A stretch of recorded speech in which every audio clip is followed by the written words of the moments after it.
Hello guys, welcome to my YouTube channel. आज हम class 9 chapter 6 line and angle के बारे में पढ़ेंगे। जानेंगे कि इस चैप्टर में हम आगे क्या क्या पढ़ने वाले हैं। तो आइए चलिए वीडियो को स्टार्ट करते हैं। सबसे पहले देखते हैं लाइन।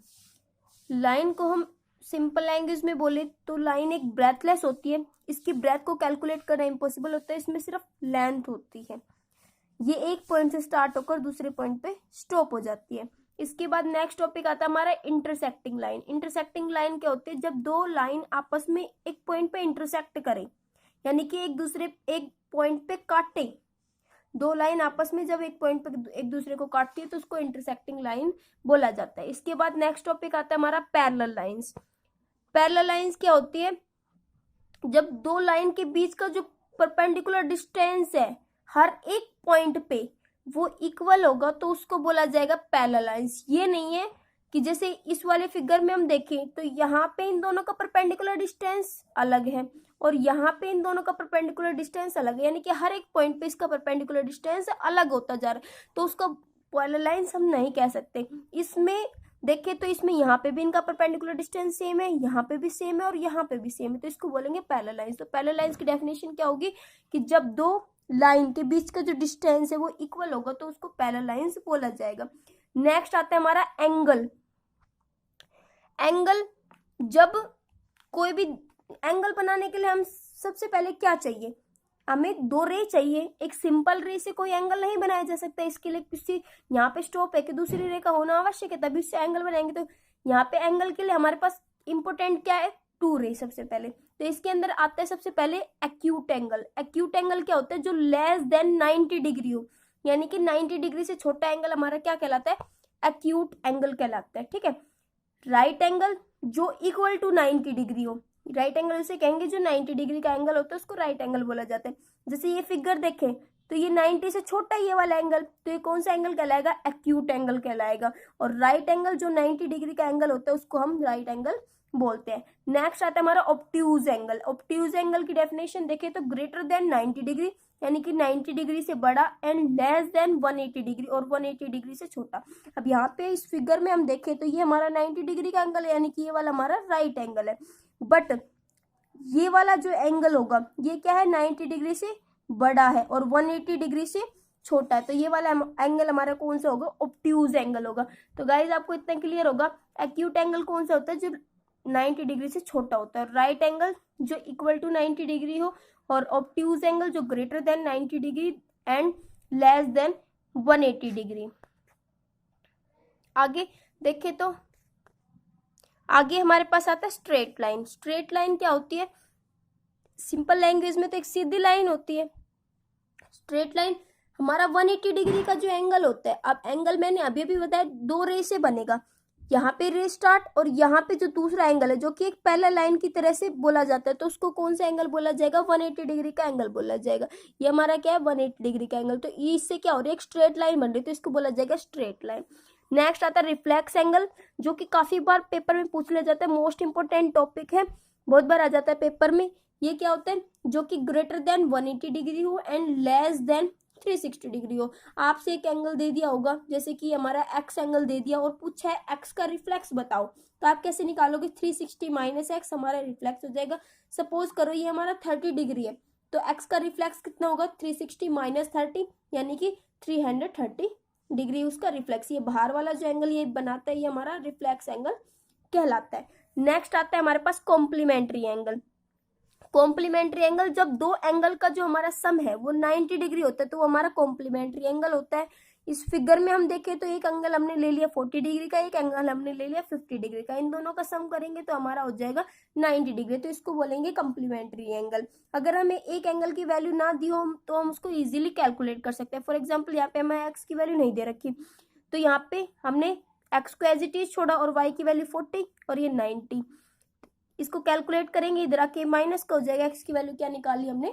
40 डिग्री निकाल ली। नेक्स्ट आता है हमारा सप्लीमेंट्री एंगल। सप्लीमेंट्री एंगल क्या होता है? जब दो एंगल का सम 180 डिग्री हो। अभी हमने पढ़ा जब दो एंगल का सम 90 डिग्री होता है तो वो हमारा कॉम्प्लीमेंट्री एंगल कहलाएगा, और जब दो एंगल का सम 180 डिग्री होगा तो वो हमारा सप्लीमेंट्री एंगल कहलाएगा। जैसे इस फिगर में देखें तो एक एंगल ले रखा हमने 70 डिग्री का और एक एंगल ले रखा 110 डिग्री का।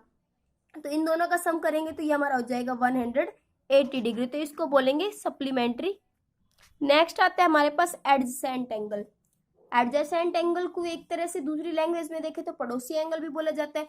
जैसे कि आपको यहाँ से फिगर से समझ में आएगा, यहाँ पे हमने एक एक्स एंगल ले रखा है, एक वाई एंगल ले रखा है और एक जेड एंगल ले रखा है। ठीक है, यहाँ पे जेड का पड़ोसी कौन है, वाई है, और वाई का पड़ोसी कौन है, एक्स है। तो जेड का जो एडजेसेंट एंगल होगा वो वाई होगा और वाई का एडजेसेंट एंगल एक्स होगा। जेड और वाई आपस में एडजेसेंट एंगल नहीं बनाते हैं। ठीक है, तो आपको ये बात क्लियर करनी है, जेड और वाई आपस में एडजेसेंट एंगल नहीं बनाते हैं। यहाँ पे जेड का एडजेसेंट एंगल वाई होगा और वाई का एडजेसेंट एंगल एक्स होगा। नेक्स्ट आता है हमारा linear pair of angle. Linear pair of angle यानी कि x plus y plus z का सम कितना होगा, 180 डिग्री होगा। फिगर में देखेंगे एक्स वाई जेड तीनों 180 डिग्री के ऊपर बन रहे हैं, तो इनका सम लीनियर पेयर आपने बहुत बार नाम भी सुन लिया होगा और हमारा थर्ड चैप्टर में भी है।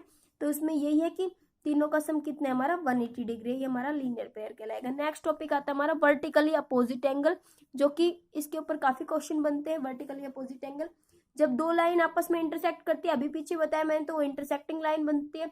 तो इंटरसेक्टिंग लाइन पे ही हमारे अपोजिट एंगल बनाए जा सकते हैं। जैसे कि यहाँ पे ये वाला एंगल और इसका अपोजिट कौन सा होगा, बी, ये वाला एंगल। तो ये दोनों क्या है, आपस में इक्वल होंगे, तो ए और बी इक्वल है, अपोजिट एंगल, ये दोनों अपोजिट एंगल है, इसलिए हमारे ए और बी इक्वल होंगे। और ये किस पे बनेंगे, ओनली इंटरसेक्टिंग लाइन पे बनेंगे। ऐसे सी का अपोजिट एंगल कौन सा होगा, डी, ये भी इक्वल होगा। आगे देखते हैं।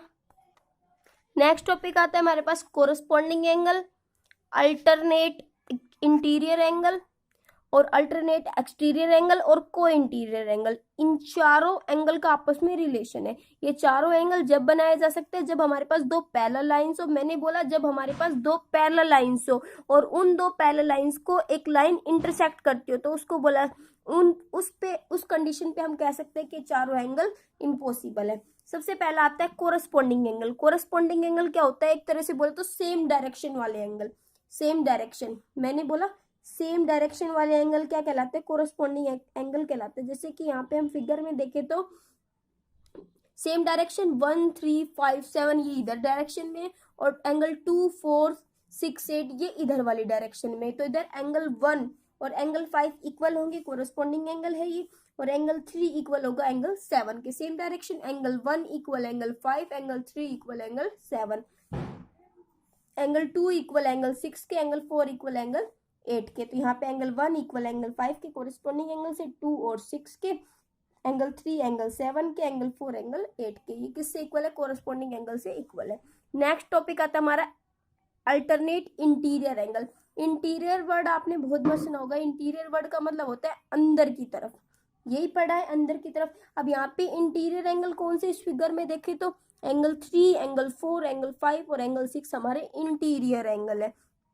ठीक है, तो अल्टरनेट इंटीरियर एंगल कौन से इक्वल होंगे, इसमें हमारा एंगल 3 इक्वल होगा एंगल 6 के और एंगल 4 इक्वल होगा एंगल 5 की। ये हमारे अल्टरनेट इंटीरियर एंगल कहलाएंगे। अंदर की तरफ है और इधर क्रॉस में है, ये हमारे अल्टरनेट इंटीरियर एंगल है। तो यहाँ पे हम कह सकते हैं एंगल 3 इक्वल है एंगल 6 के और एंगल 4 इक्वल है एंगल 5 के। नेक्स्ट हम देखते हैं अल्टरनेट एक्सटीरियर एंगल। एक्सटीरियर यानी कि जो बाहर की तरफ के एंगल है। अब इस फिगर में देखें तो बाहर कौन से, एंगल 1 और एंगल 2, एंगल 7 और एंगल 8। तो अल्टरनेट एक्सटीरियर एंगल कौन सा होगा, यहाँ फिगर में से समझ सकते हैं। एंगल 1 इक्वल होगा एंगल 6 के और एंगल 2 इक्वल होगा एंगल 1 इक्वल होगा एंगल 7 के और एंगल 2 इक्वल होगा एंगल 7 के। ठीक है, तो एंगल 1 इक्वल एंगल 8 के और एंगल 2 इक्वल होगा एंगल 7 के। नेक्स्ट आता है हमारे पास को इंटीरियर एंगल।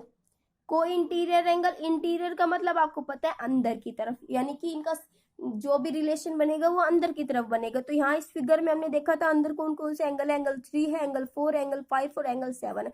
तो को इंटीरियर एंगल में क्या आ जाएगा, एंगल 3 और 5 का जो सम होगा वो 180 डिग्री का होगा और एंगल 4 और एंगल 6 का सम कितना होगा, 180 डिग्री का होगा। तो को इंटीरियर एंगल में लिखेंगे angle 3 plus angle 5 is equal to में 180 डिग्री और angle 4 plus angle 6 is equal to में 180 डिग्री।